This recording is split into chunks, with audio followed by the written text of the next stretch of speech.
Scrooge, A Christmas Carol is the new Netflix animated film. Let's see if it's worth your time.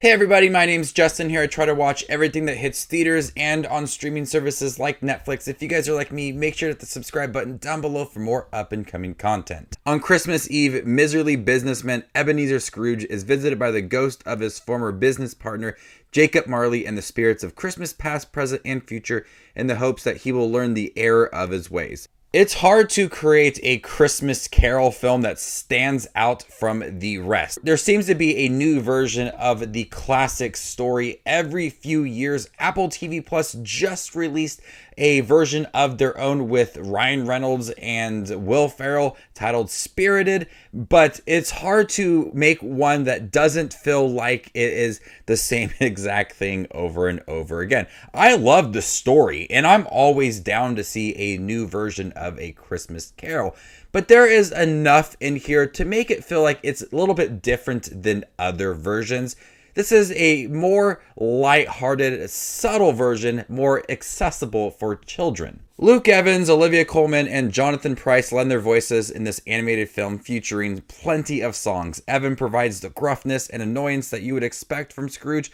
While he doesn't feel as mean-spirited as previous interpretation, it works for this film. Pryce delivers a frightening performance as Jacob Marley, and Olivia Colman gives an energetic performance as the ghost of Christmas past. The animation style in here feels well lit, even on the streets of London, as Ebenezer Scrooge is venturing in between different dimensions, going from the time-traveling moments. We have this psychedelic feel to it that feels very vibrant. He encounters odd little creatures, there's like a supernatural element to it, but it makes it feel more lighthearted than haunting when he comes across these spirits and has to revisit his past and his future as well. It's more, like I said, accessible to a younger audience. It's more lighthearted and fluffy and fun compared to more of a dramatic story for Ebenezer Scrooge.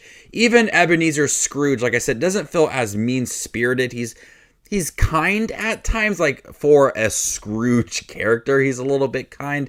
But so it makes that transition at the end of the film when he realizes things about his life, his past, his present, and his future, and he changes his ways. And that heartwarming version of Scrooge at the end of the film, that transition isn't as impactful as I hoped it would be. I love the moments when Ebenezer Scrooge wakes up at the end, realizes that it's Christmas Day, he's alive, he's happy, and wants to bring joy to everybody. That's like one of my favorite moments in the Christmas Carol films. So in here, since it's toned down and feels more like a Disney film at times, it makes it less impactful and less enjoyable at the end. You still get all of the same beats, the same story elements within here, but it's less like in your face and less dramatic and heartwarming than other versions we've seen before. There are some songs in here, and they aren't very memorable. They are supposed to add development and kind of backstory for Ebenezer Scrooge. There are many songs in the middle of the film that explores his lost love, Isabel, played by Jessie Buckley. These moments shape him into who he is now, but it all does feel hollow. Scrooge, A Christmas Carol does have a really fast pace to it. It's not a really long story either. Each version, I feel like, has that nice pace to it, introducing the three spirits within here.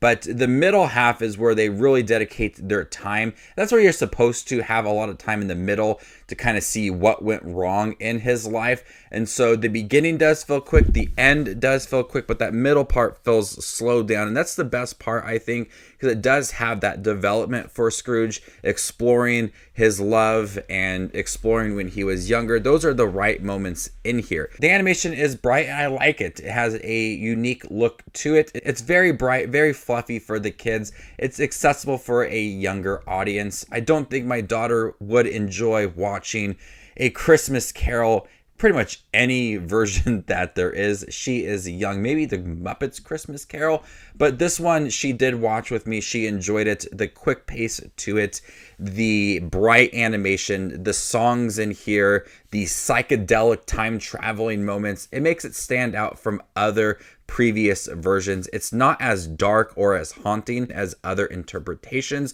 It's more toned down, more energetic. It plays almost like a Disney film with some of the designs for the creatures and some of the music in here, the way that it's kind of just implemented within the film. So I don't have really major complaints for this. It's fine. It's enjoyable for a Christmas Carol film. Not very deep, just kind of hollow at times. So before I give you my score for Scrooge, A Christmas Carol on Netflix, make sure to check out my channel. Here I do movie reviews, trailer reactions, ranking videos, tier lists, all that fun movie-related content that you see on YouTube. I do it all here, so hit the subscribe button to get it all in one spot. And if you'd like to see where Scrooge, A Christmas Carol ranks amongst all the other 2022 releases I've seen this year, follow me on Letterboxd, and there you can find my ranking. I'm going to go ahead and give Scrooge, A Christmas Carol a B-. Thank you guys for checking my review for Scrooge, A Christmas Carol, a new Netflix animated film. Have you guys seen it by chance? What'd you think about it? Let me know in the comment section down below, and stay tuned for more up and coming content like this. My name is Justin Watches Movies, and you guys stay classy, YouTube.